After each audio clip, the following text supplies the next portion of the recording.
In today's video, I'm going to teach you how to create pivot tables in Google Sheets. Pivot tables are a fast, flexible way to summarize large sets of data without writing any formulas, and by the end of this walkthrough, you'll have a clean summary you can reuse and adjust in seconds. Start by selecting your entire data range. Click and drag across your table so every column and row you want to analyze is highlighted, for example, A1 through G100. It's best if your first row contains clear headers like category, status, amount, or total sale, because those headers become the field names in your pivot.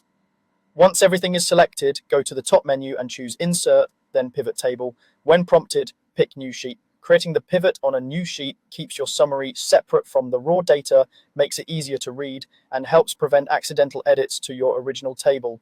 You'll be taken to a fresh sheet with an empty pivot layout and a pivot table editor panel on the right. Next, set up the structure of your summary in the editor.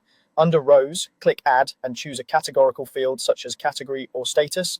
This tells the pivot how to group your data, so each unique entry in that field becomes its own row in the summary. If you picked category, for instance, you'll see a list of all categories appear down the left side of the pivot.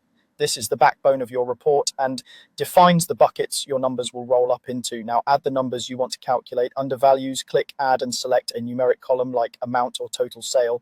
By default, Google Sheets will try to aggregate it. To be precise, set Summarize by to sum. That instruction tells the pivot to add up all the values within each row group, giving you totals per category or status. If your totals don't look right, double check that the column you picked is truly numeric and not stored as text. After this, your pivot table should display each category alongside its corresponding total, giving you an immediate high-level view of your data. That's all you need to build a useful pivot. Select your data, insert the pivot on a new sheet, choose a field for rows, and add a numeric field to values summarized by sum.